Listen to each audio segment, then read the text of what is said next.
Hello and welcome to Add-on. So today we will learn about the superconducting state, and after that we will learn about an interesting phenomenon known as Meissner effect, and after that we will understand why the superconductors are perfectly diamagnetic in nature. So let's start. So first of all, what is a superconducting state? So imagine a material that at certain low temperature suddenly loses all its electric resistances. So this is the superconducting state. So once in this state, current flows effectively and effortlessly without any resistance or energy loss through it. Interesting, right?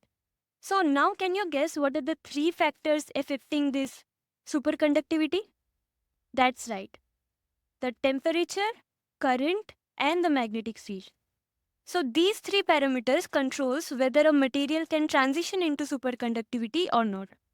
So remember, superconductivity only appears under very specific conditions, usually at ultra low temperatures. So now that we know about superconductivity, let's move into an interesting phenomenon which is the Meissner effect. Okay, so here's a question for you. What happens to a superconductor when it is placed in a magnetic field and then cooled below its critical temperature? Does it interact with the magnetic field or just completely ignore it? What do you think? So in 1933, the scientist Meissner discovered something surprising. So when a material becomes superconducting, meaning it is below its critical temperature, which is represented here by Tc, it expels all magnetic fields from its interior, and this behavior is known as Meissner effect. So instead of allowing the magnetic fields to pass through the superconductor, it pushes them away like this. Amazing, right? So what do you think happens if we heat up the superconductor back up to its critical temperature or above? Yes. So once it warms up, the superconductor loses this effect and the magnetic fields can once again enter the material. Now let's understand why superconductors are considered as perfectly diamagnetic, which means they fully repel the magnetic fields. Why is this true?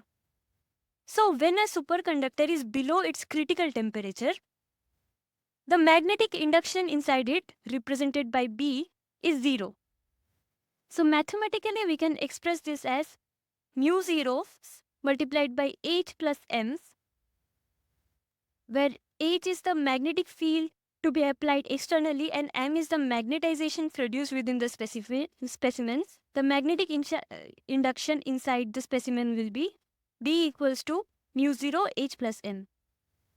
So at a temperature lower than the critical temperature, the material acts as a superconductor as the magnetic induction is equals to 0.